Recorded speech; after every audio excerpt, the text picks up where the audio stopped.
Fire Emblem Fates took a big step. Nintendo announced that it will include same-sex marriages. Each version of the game will have one character that your avatar can marry. You can enter into a same-sex relationship with. Fire Emblem Fates Conquest has a male character that you can marry if you choose a male avatar, and Birthright has a female character that you can marry if you have a female avatar. The third downloadable story content that, comes out as like DLC for either game has both characters in it. So whether you're a male or female avatar in the third chapter, then you will be able to marry either. So the Supreme Court of the United States soon followed suit, directly inspired by Fire Emblem. Literally.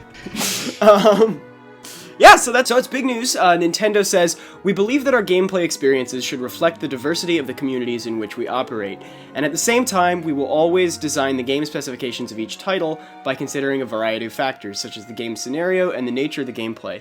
In the end, of course, the game should be fun to play. We feel that Fire Emblem Fates is indeed enjoyable to play, and we hope the fans like the game." It reflects real life in that, in real life, at the start of your life, there's one person of the same gender of you that you can marry. In the world. In the world.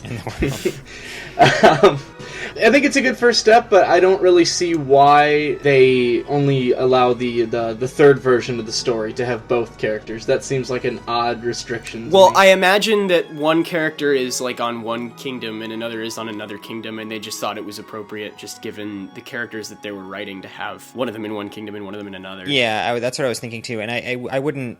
I would imagine it's less of like an arbitrary parceling it out by game and more of a, this is what makes sense for this character and this is what makes sense for another one, and it just happens to be split up. I don't think it would be a very Nintendo move for them to make a character for whom this was a possibility without writing them as a gay character.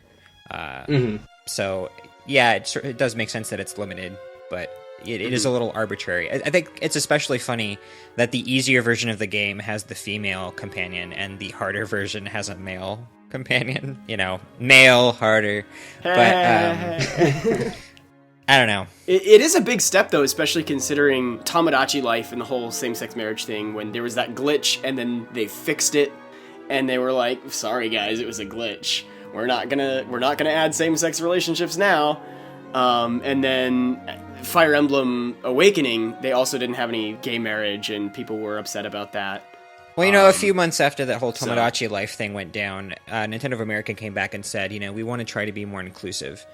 And I guess that must have trickled back up to Intelligent Systems and NCL, because I'm impressed at how fast that happened. Yeah, it's very fast for Nintendo. Just a year later, we're seeing, Hello everybody, thank you for listening to this Nintendo Week clip, NWC. If you like what you hear, please subscribe to us here on YouTube for more highlights and discussion videos from Nintendo Week podcast, or subscribe to us on iTunes for weekly breakdowns of all your Nintendo news, discussion segments on subjects, games, and more, and tons of other features. Thanks for listening, and we will see you tomorrow with another NWC.